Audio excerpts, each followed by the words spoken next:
Good morning. मेरी दुआ है कि अल्लाह पाक आपको अपने हिफ्ज़ ईमान में रखे और उसका फजल करम हमेशा आपके साथ हो, आमीन।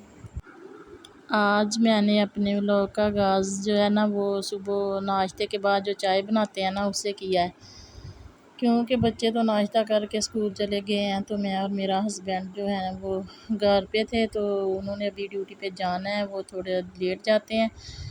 तो फिर मैंने 2 कप चाय बनाए और हमने इकट्ठे बैठ के साथ चाय पी और साथ साथ बातें भी की।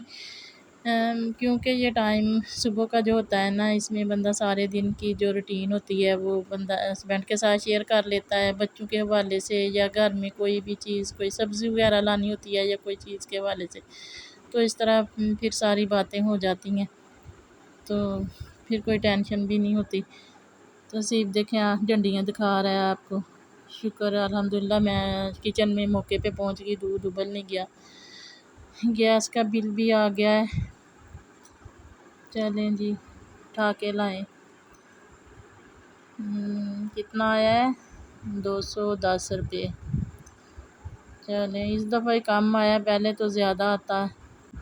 चलें तो अब हम आते हैं अपने टॉपिक की तरफ, यानी कि बेटियों की तरबियत के बारे में, कि बेटियों की तरबियत कैसे की जाती है। तो बेटियों की तरबियत में उनको वो सारी बातें सिखाएं, आप माएँ उनको सबसे अहम बात ये सिखाएं कि वो किसी मौके पर कोई ऐसा वक्त आ जाए, यानी कि कोई ऐसी टाइमिंग आ जाए जिसमें आपने हिम्मत नहीं हारनी। बच्चियों को खुश अखलाकी और सुगड़पन सिखाएं, बच्चियों को बताएं कि घर को मैनेज कैसे करना है और बच्चों की तरबियत कैसे करनी है। बेटियों को माएँ बताया करें कि घर में जो बुज़ुर्ग होते हैं, जिन्हें सास और ससुर भी कहते हैं, तो उनको अगर कोई मसलन कोई बात वगैरह कर दें तो उनके साथ कैसे रवैया रखना है और अक्लमंदी के साथ उनको कैसे हैंडल किया जाए। तो खामंद की जो बहनें होती हैं वो उनके साथ किस तरह का सलूक करना है और खामंद को कैसे देखना है। आप अपनी बेटियों को ये ना सिखाएं कि कभी एक लिमिट आ जाए तो ये एक एंड पॉइंट है।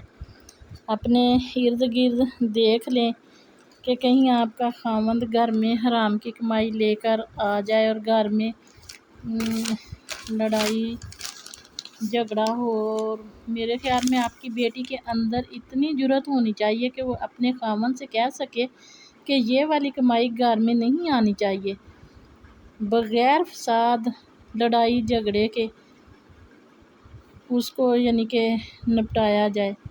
इसलिए बहुत ज़रूरी है कि आपकी बेटियां जो हैं वो शादी से पहले बेशक ना कमाएं, शादी के बाद बेशक ना कमाएं, लेकिन उनके अंदर इतनी पोटेंशियल होना चाहिए कमाने का।